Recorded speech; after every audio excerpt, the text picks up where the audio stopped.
I Want to Jump Like Dee Dee, with me, Giles Sibbald, is the music podcast that does music a bit differently. I'm talking to some incredible musicians, DJs and producers about how they use an experimental mindset to fuel their own creativity, pursue new challenges, overcome fears, bounce back from mistakes. So one positive thing that I've taken away from like the past 2 years is how and this might sort of sound obvious, but how big a role like music really plays in creating strong, human connections. There's not just the music, there's the touring as well. Meeting fans, meeting bands from all around the world, like-minded people brought together by the music, by what they've got to say through the music, common strong bonds.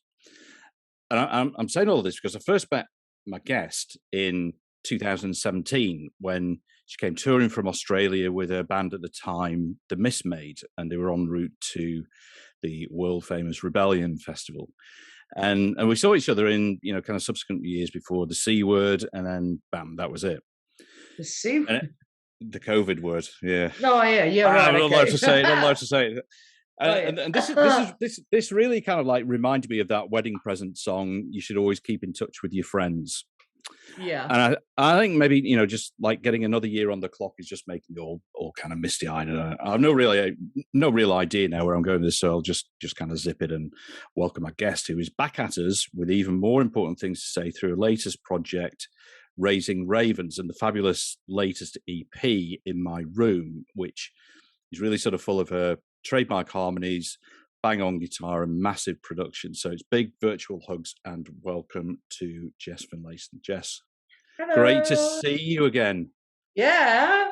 I think the last time I saw you, we time. both had a cider in hand. I'm sure we did. Where was it? It would have been Rebellion. I mean, we saw each other. You were playing solo down at New Cross. Yeah, at the Unicorn, was it? No, it was at the Amersham Arms. Amersham Arms, that's right, with Healthy Junkies and Healthy Junkies and stuff. Yeah, and I think then you were heading up to Rebellion. So we saw each other then at Rebellion. Yeah. After that, when you were doing solo and also your acoustic. I think solo acoustic, wasn't it then? I was on my own actually. Yeah. Yeah. So that's been that long. So that was 2019. About 3 years. Yep, and I've been trying to get back ever since, and yeah, next year, it keeps being delayed. Yeah, next April. I was going to come back in October, but I just the idea of booking a tour overseas and then having to cancel it, or getting there and getting sick and having to cancel it and not having the option to rebook it is just diabolical. You just it's not. I mean, there's been a lot of bands that have, kind of made plans to come here. I'm sure it's the same the world over, and it's just like, do you know what? This is too hard. This is just not. It's a heartache. It's just too much disappointment. So so April next year, and hopefully with a whole band. So brilliant. It's worth waiting. The album's not coming out till then either. So you're the first person to know that. So brilliant. Yeah. Wow, there we go. I mean, even trying to tour here is like, if you all the power to everybody trying, but not for an album. So so I'm waiting, but it'll be worth it. It'll be worth waiting for. So tell us a bit about the new album then. So I actually just came from the studio. We've nearly finished. It's gone on for 2.5 years of recording, starting from demos to now, and writing. So 3 years with the writing. And after the Mismade broke up, I just sort of went, I just want to do an album. That was always the goal. Decided to become very single-minded about how I wanted to do it.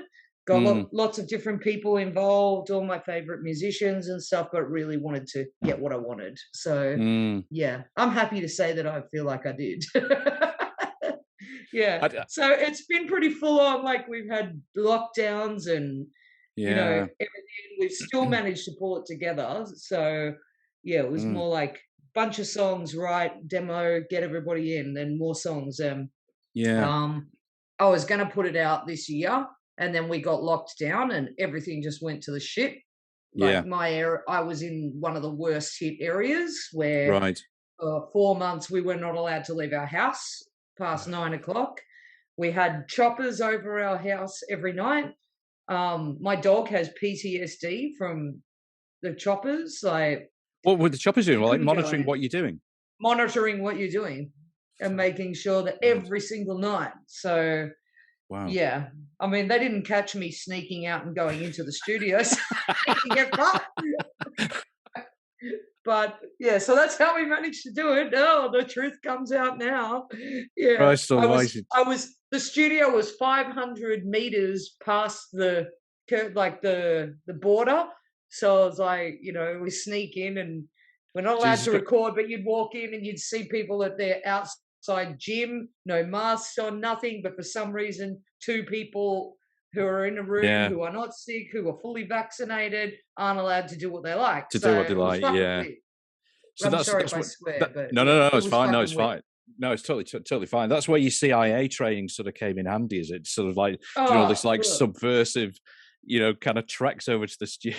Yeah, that's where Ninja Jess comes in. That's where the mismade Jess comes in. I can get over any of your fucking borders. But yeah, I mean, it destroyed my dog because every night she's like, "What's going on?" Yeah. Like last night, someone lit off fireworks and she went into full hyper vigilant mode. She watches, she guards the toilet while you're on the toilet.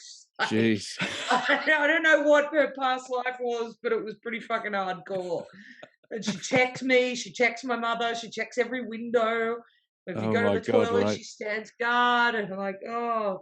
But yeah, it was pretty weird. It was very bad. Yeah. So the songs that you've got on the album, these been like, I mean, that's quite, 2.5 years of writing. There's some older ones on there as well that you didn't have the chance for. No, they're all new. All new. I mean, In My Room has I Don't Look Good on Paper on it. Yes, I remember that. When I saw you, that was what I was touring, and that was when the band was like, I didn't know it was going to break up, but I had a feeling it was. So for a lot of reasons. So I sort of started doing a solo project as a side thing, just so I had something. And anyway, I mean, it just came to its natural end. Everybody's lives went in different directions. We had a new lineup. The drummer left for very good reasons. And I just wasn't willing to keep trying to reinvent it. It was like, it's been 10 years and it's just like, you can only keep changing and reinventing things and bringing new people in so many times before it's like, well, and then we did our last gig and 4 weeks later COVID hit. So it's like the writing's on the wall almost. It's like, it's for the best. And we also had the fires here towards the end. Of course, yeah.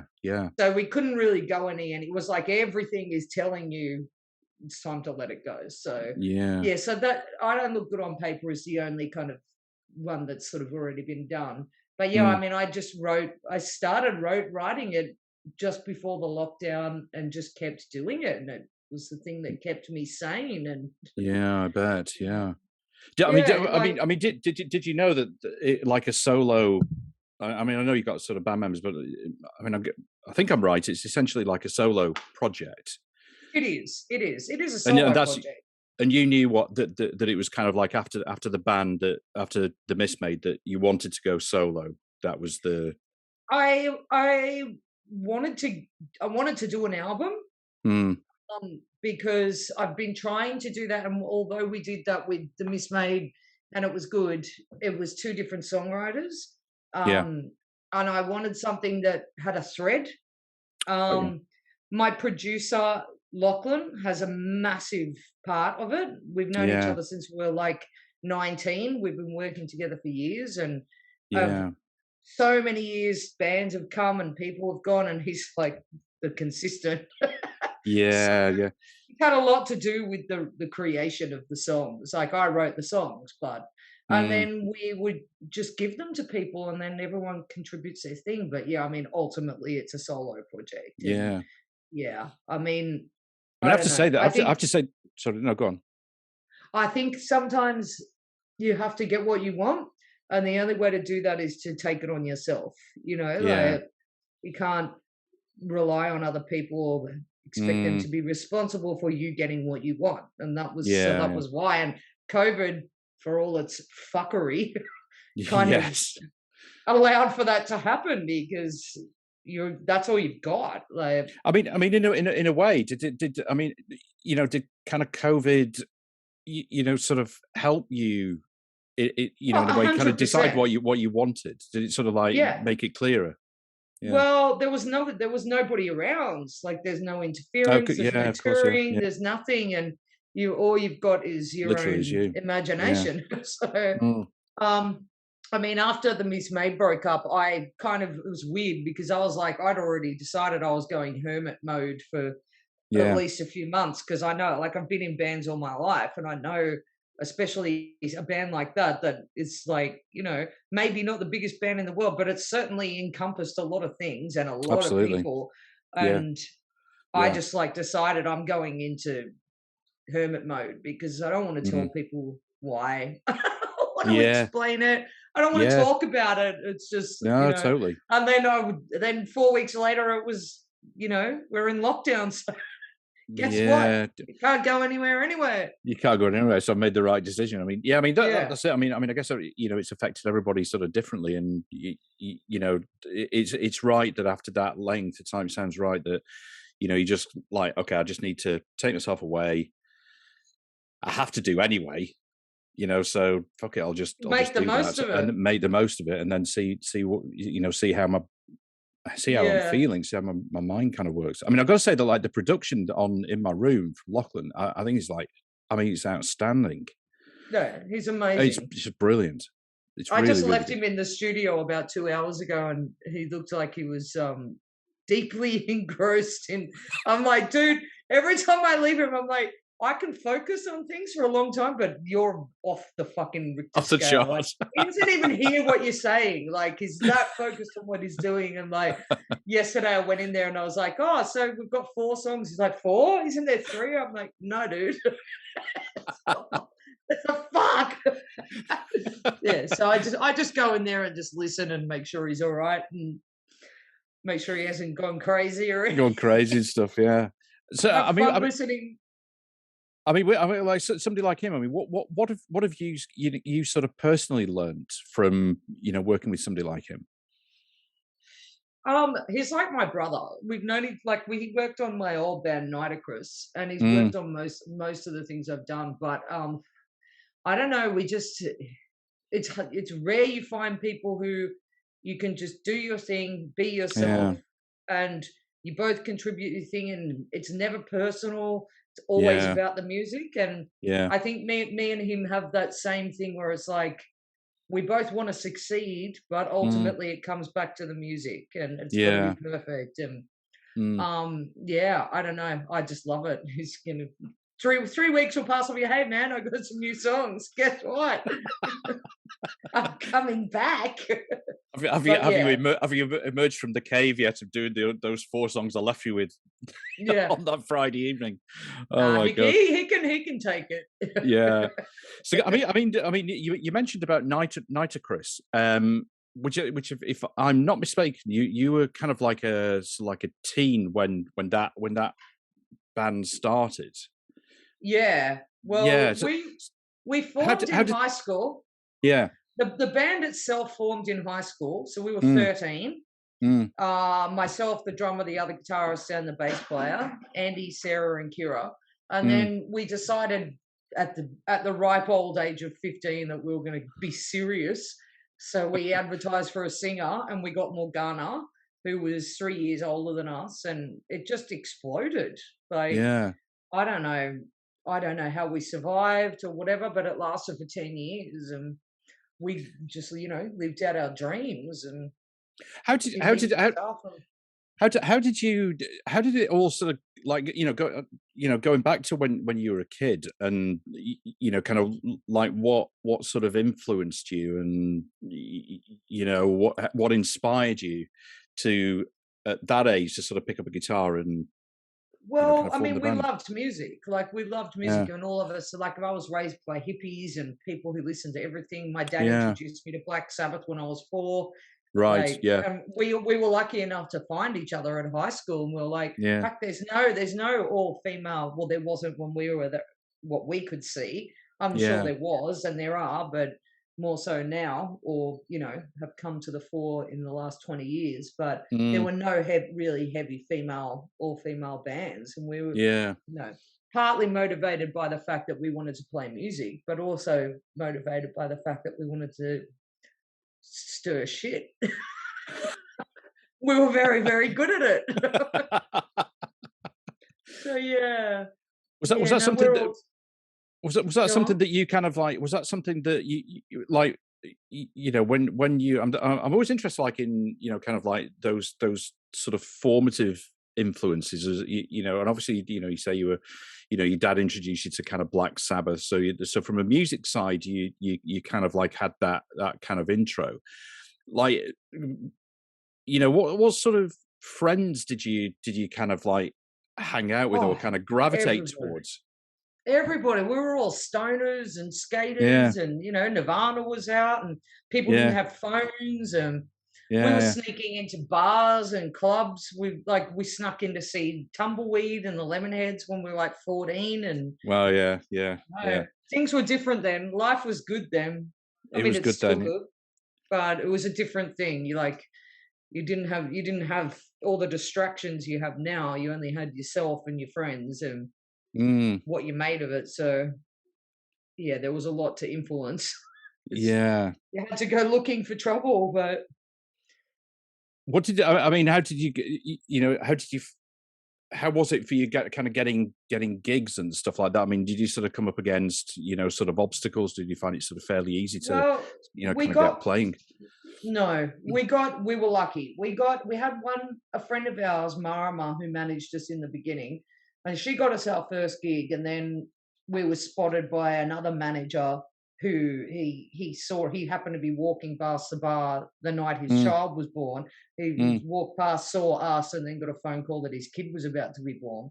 And he's like, what the fuck? And so he took us on, and we just cut loose. We were on tour and had gigs and got to play the big day out, and we were incredibly fortunate. And I guess our parents allowed us to do it. They didn't stop us or.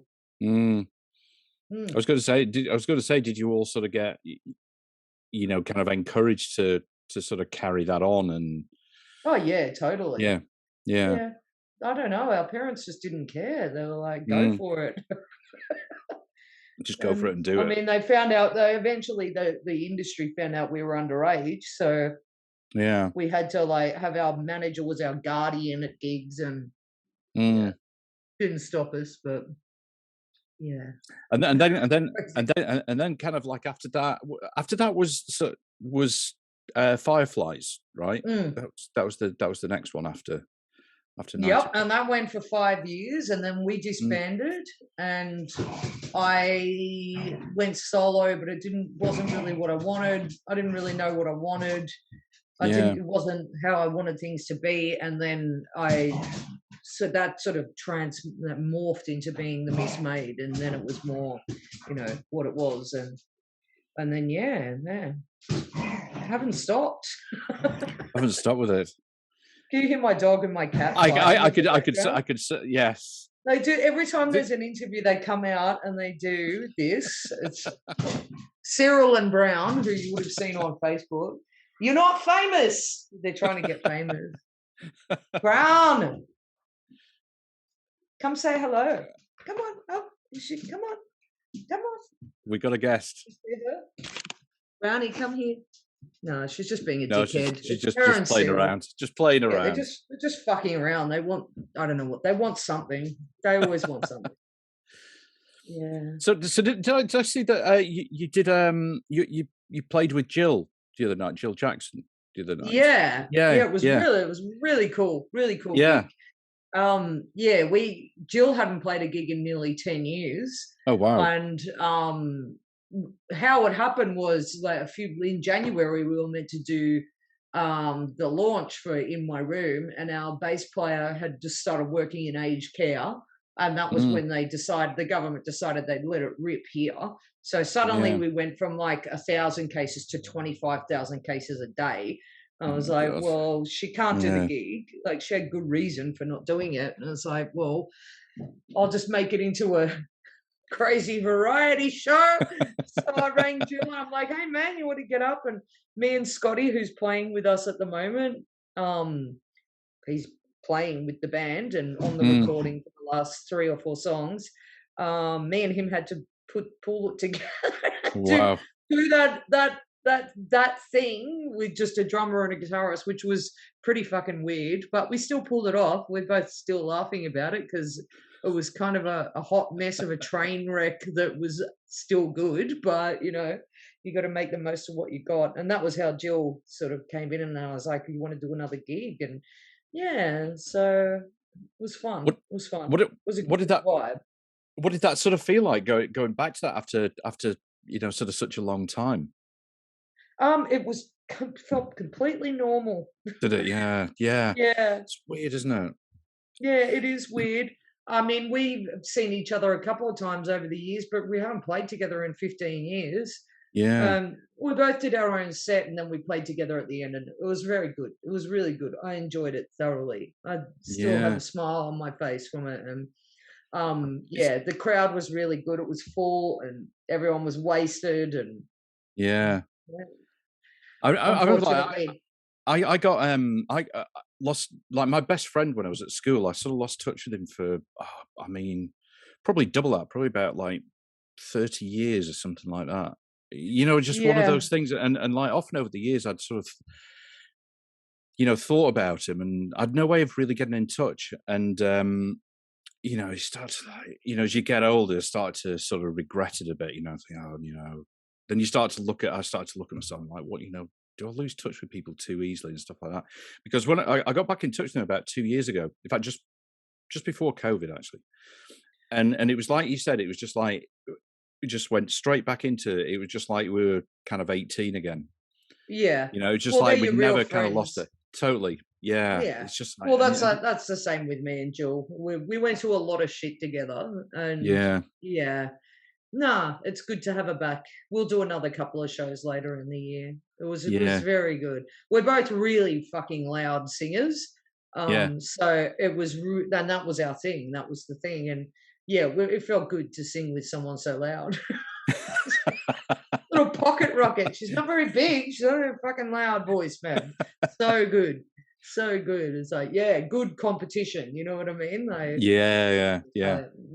But yes, it's been a strange week.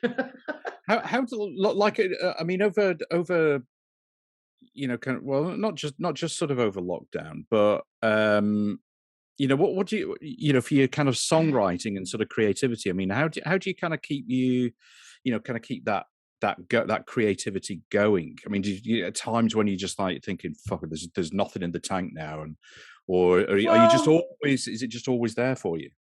Well, I feel a little bit like that now, to be honest. And I don't feel like I'm like in a block or anything, but I definitely, I mean, the band had just broken up. We were in a lockdown. I'd started working in mental health, all sorts of other stuff. I draw inspiration from living, like. Yeah. So I'm sure by the end of the next adventure of getting this album out, there'll be a whole bunch of new stuff to write about. But yeah, like, I don't feel like I don't have anything to say, but I just, I feel like you have to live to write. Yeah. And so I had a lot to draw on. I feel like I've sucked it dry. It's a heavy album. It's not a lightweight album at all. It's not, it's about a lot of things, death and life, and I don't know. I'm still trying to kind of process it, a lot of it's about not taking things for granted, and also there's a lot of politics in it, but more human politics than government politics. And yeah. What are you finding? Are you finding that, like, with the kind of the human politics and the kind of like the life? This is like, these are kind of perhaps things that writing about things that you can change, or people listening can make changes in their own life to just make things a fucking better place. Changes, and I think if COVID's taught us anything, I think I think there's a lesson to be drawn from that for sure. Mm-hmm. The fact that we're so much more connected than we realize, Yeah. and where it doesn't matter where you are in the world, you're still somehow connected. And when you cut that connection, everybody goes crazy, and they're not Yeah. supposed to. I mean, I've never taken anything for granted, in my opinion. I'm Yeah. one of those people that I always try to see my friends, and I don't like the messenger thing, and and I've had a lot of people, I've lost a lot of friends through lots of reasons. Well, they've gone. So, but I think that it's become something that we've all had to really understand, that nothing lasts forever, So make the most of what you have. And, I'm sure there's a lot of my friends who think I'm a weirdo because I'm like, hey, I'm coming to see you. And it's like, Yeah. No, people get so used to Messenger and that one-dimensional kind of thing that it's like, totally. Don't take nobody for granted. Anyone can be gone, and Yeah. I wonder if I don't know. I mean, it's hard to sort of work out sometimes whether there is some sort of change going on, because when you follow people on, I know you follow people on Twitter and follow people on Instagram, you tend to sort of like follow people that I don't know, in a way that kind of agree with what you say. You've got your friends, and then you follow people that agree with what you say, because you don't want to be following like, wankers or anything like that. But it does feel like, there is a bit of a, like you said, there's this sort of pushback against, or getting back to some sort of humanity. I mean, it's slow, isn't it? And it's a slow kind of thing. It's hard to change years of, the way that this world has been. But I think I mean, look, I mean, I try not to get rid of too many people on social media, but I have to admit there are a few people I'm friends with that I actually had to make the decision that I would rather delete you and stay friends with you than continue to watch a lot of what was going on. I mean, over the last 2 years, that's pretty much all we've had in terms of being able to connect. But I don't know. Look, I've had my moments throughout it where I've lost my shit, put shit up there that I regret. But I've tried to kind of not do that, because you can't have a conversation, you can't argue a point, you don't really know where somebody is, or I know. It's been a tough couple of years. I know a lot of people. One of the songs on the album is called Unheard, UNHERD. Unheard. I got you. Yeah. Which I wrote towards the end of our last lockdown, where it was just honestly fucking insane how much everyone was fighting, and like people who you've been friends with for years you suddenly hate. I think there's a lot of that on both sides, like the vaccination thing, the thing, but to me that just brings home the fact that you're not meant to be separated, but you had to be. So I think it's easy to actually, like you said, it's easy to listen to people who agree with you.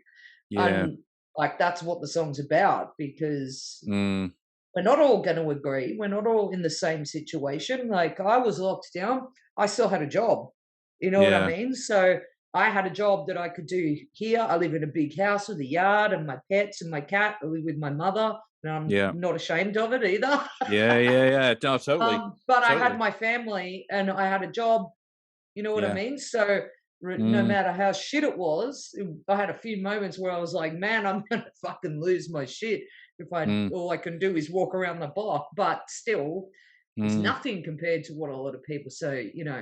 You've got to try and see other people's perspectives. But I don't know. It's going to be interesting over the next year to see how people reconnect. And I mean, I've had confrontations with friends and I'm like, dude, I'm like, I just can't watch the whole. I think it's a really good point you made there about the, that when you said, it kind of reinforces that we're meant to be together.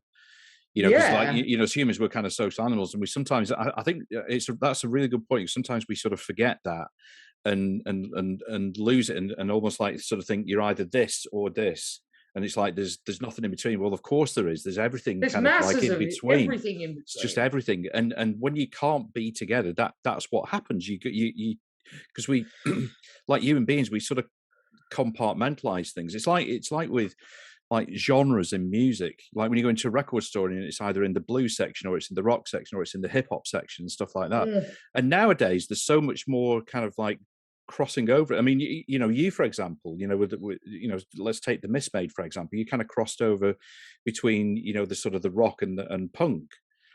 And there's tons of that sort of stuff happening now, which sort of shows that.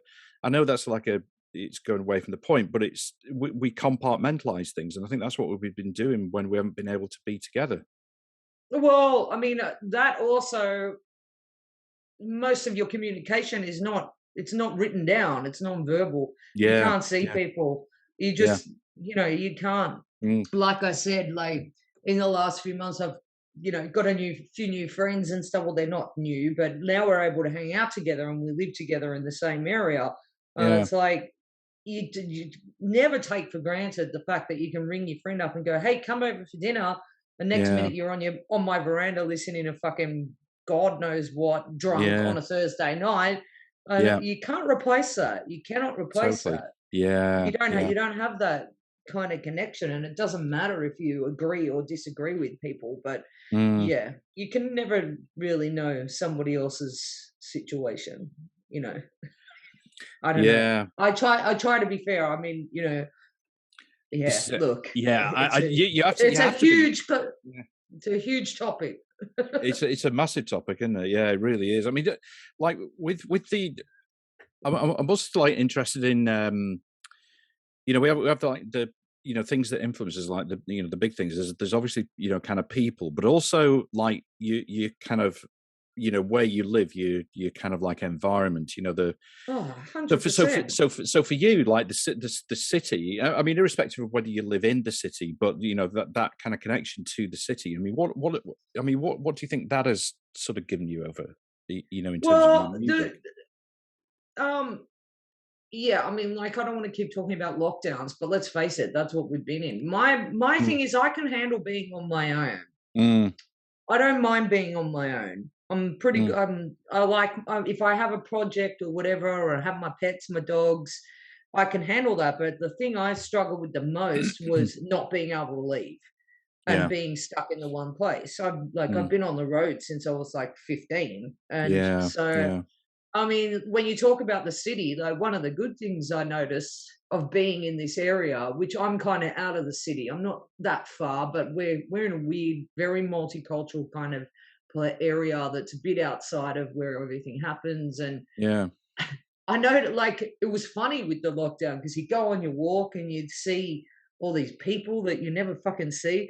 My friend Ash, who is amazing. Ash said one of her things had such a sounds like such a minor fucking thing, but it's like, have you noticed all the dogs? These dogs. You go out and there's all these fucking dogs. People walking their dogs. Who ever saw this dog?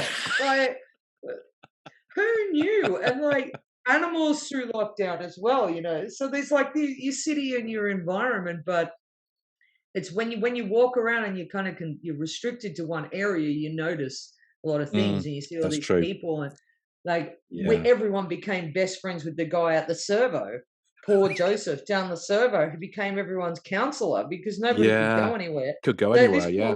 Man, I went in there one night and he had like 3 people lined up behind him, and they're not even getting anything. They're just talking to the poor guy. Talking. Like, oh God. He's like, hey, so Christ, I need my own counselling. Mate, we had some amazing debates at the servo at like 1 o'clock in the morning. And so your city where you are, it's been very strange. But the dog thing was weird. And I was like, where were they before? Where were all these dogs? I never fucking saw them. Like, these people never walk their dogs or anything. Like, oh my God. So but I guess I try not to be too I'm more influenced by people and what I see than one location. And I miss the touring for that because so much happens, and you have, you know, I miss being over there in Europe and the UK because it's like you're in another planet. None of your problems, your problems are not there. Your They're not problems there, are different. Your problems are like, how am I going to get up and, you know, generally get the band to get on a flight when they've been out partying for 3 days. My problems are immediate. They're not, you know.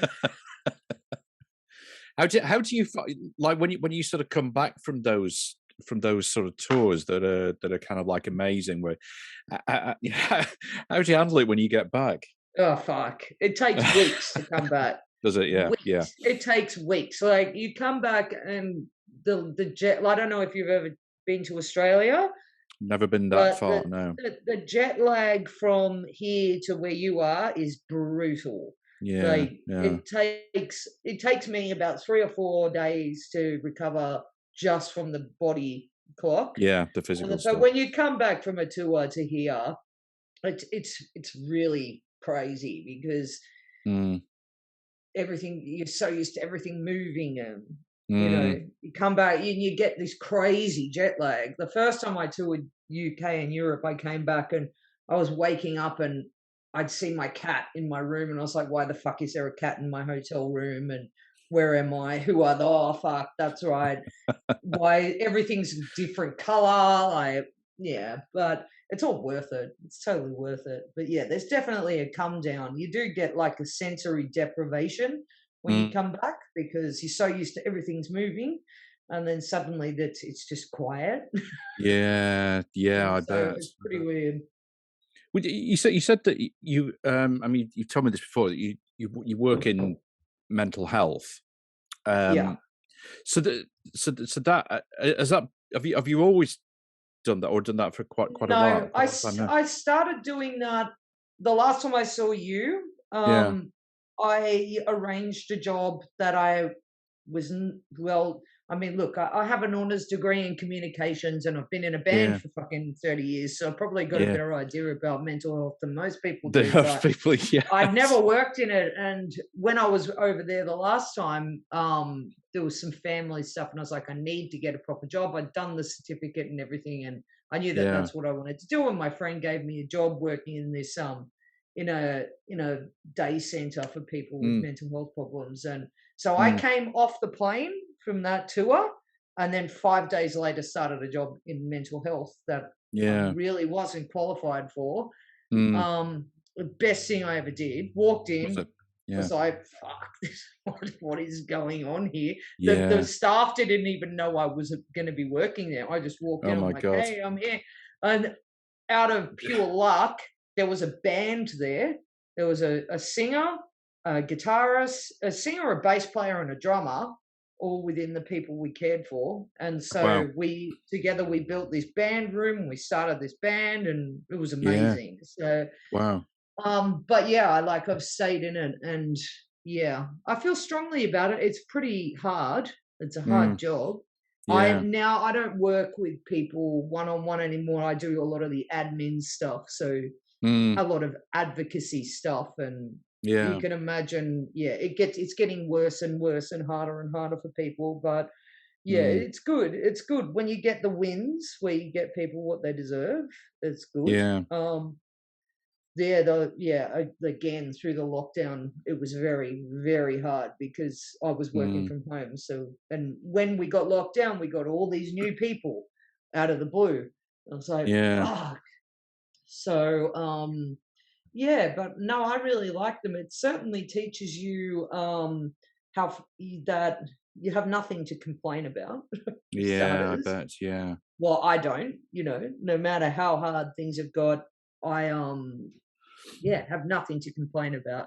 There's a lot of people that have it a lot harder than anyone's aware of. And it's an invisible kind of illness thing. I don't know. They don't have a very good time. There's not a lot of help for people. So I like them.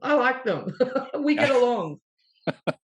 Well, I mean, how have you sort of like managed your own mental health? In the terms of sort of resilience and kind of sort of coping with stuff over the years? Over the last 2 years, I have to say that being able to record was the Yeah, it was the major thing. thing for me, Yeah. because the week before we locked down, we finished all the drums and the bass, and I knew, I don't know how I knew, but I knew it was about to get really bad. Yeah. And I was like, no, we're finishing it today. And thankfully, yes, because a week later we got completely locked down, no warning, nothing. Yeah. So yeah, like I said, I don't really care if anyone knows. During the 4 months of that, because we'd done all those tracking, me and Lachlan were able to sneak into the studio, Yeah. with our masks over the Mexican border, the border of the inner west and Canterbury. With a little sort of like middle finger as you're going in through the door. Fuck you, we got in here. As you're walking past all the people at the gym and stuff who were able to do what they like. Yeah. But yeah, I got to admit that movies, my pets, my dog, like every day I had to go out. I mean, towards the end it got really bad for me. Like, I found it difficult. I was like starting to, you can only be like alone for that long before you start to get repetitive thoughts and negative thoughts that you have nothing to break it up. So totally, yeah. I was like, towards the end I struggled towards the end, but I did other things, like we had like Zoom parties and stuff, and I did a few online gigs with Blackie from the Hard-Ons. Yeah. You obviously know, because I saw you did an interview with Ray. So Blackie and I kind of teamed up through the last 2 years with, I don't know, we're both crazy Aries people that need to be doing things, and he's always willing to play. So we did lots of online gigs that were pretty funny, and I taught him how to go live and stuff, which was pretty hilarious, because frustration level 10. He's like, I can't fucking do it. I'm like, yes, you can.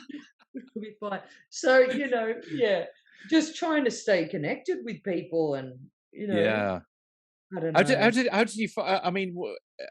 I mean, at that time, I guess doing those kind of like online gigs was kind of like a revelation at the time, wasn't it? It's like, wow, this is so different.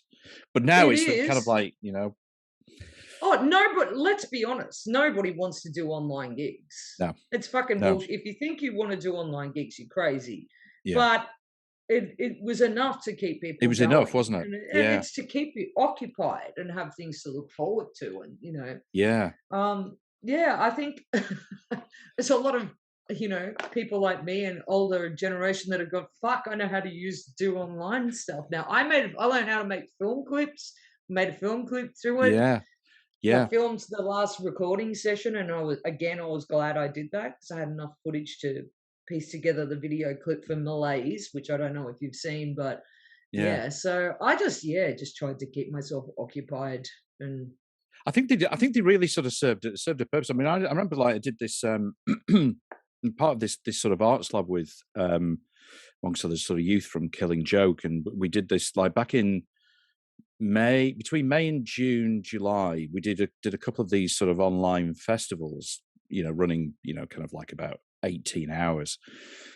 And I didn't see any of it. Yeah, they would do. I mean, it was funny, because it was, I think the first one was we just, for this arts lab, we'd just done a physical event in London on beginning of February, and then literally, probably, what are we talking about, sort of 6 weeks later, everything was locked down. 7 weeks later, everything was sort of locked down. So we're like, we just hadn't planned on doing anything but physical events, It's like, so we came up with this idea of doing this online thing, and we had no idea what we were doing. Like, I have no idea. Don't worry, you're not alone. Should we just do a festival? It's like, well, I don't know. Yeah, maybe. Who's going to do it? Well, I don't know.